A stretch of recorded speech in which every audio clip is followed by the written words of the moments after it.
what someone may find is that in general it is hard for them to be motivated. And so instead of being able to move forward in life, to make progress, to reach their goals, they can just be standing still. In fact, they can end up going backwards. And so they can see their friends who are moving forward, their family who are moving forward, but they won't be able to relate to this.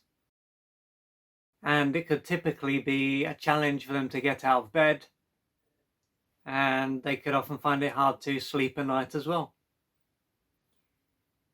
And they may have a normal job that is not very fulfilling, and so it will be hard for them to go there, and once they are there, they can be looking forward to the end of the day. And then once they are at home, they can not look forward to going back to work again. And if they didn't go back there again, they might be very happy. And along with not being very motivated, they could often feel down and depressed, and they could have moments where they even question if they want to live anymore. And at this point, it could be said that they need to do something to become more motivated. They need to fire themselves up, and through doing this, they will be able to take life by the horns. And so perhaps through changing their thoughts and having more positive thoughts, they will be able to feel more motivated. And this will allow them to get out of bed more easily, and to even change their job and to start moving towards what they want. However, although what can be seen as a mental approach may work, this might not. And even if it does work, it could simply repress what is actually going on for them. And the reason why they are like this could be due to what took place during their early years. And this may have been a time that was very brutal. And as it was so brutal, they simply lost the will to live. And so they may have often been neglected and perhaps physically harmed. And they wouldn't have been able to stop what was going on or to run away. So they simply had to tolerate what was going on. And a big part of them may have ended up being split off. And so physically they were there, but a big part of them wanted to die, or perhaps even did die or came close to it, and no longer wanted to continue, because this would have been an environment that was not very pleasurable. There wasn't much love there wasn't much care or affection, and so why would they want to live if they were having these experiences?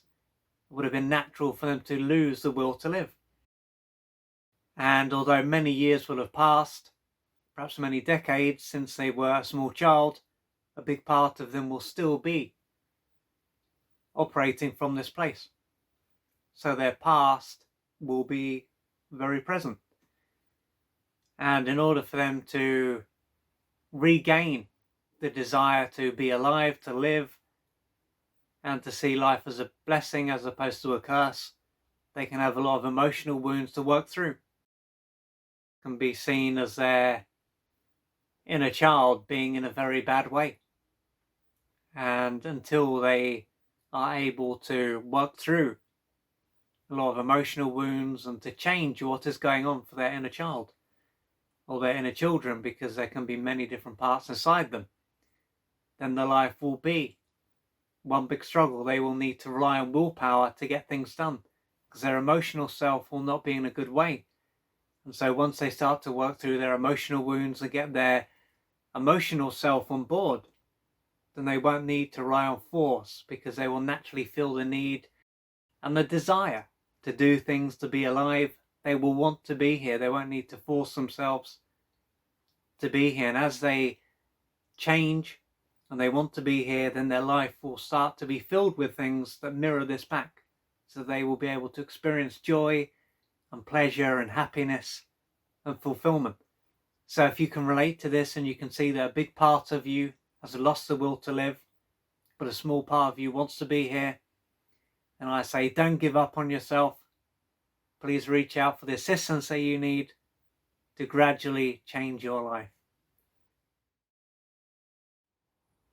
If you'd like to find out more about the services that I offer, please go to www.oliverjrcooper.co.uk or email me at info@oliverjrcooper.co.uk, and I'm looking forward to assisting you on your journey.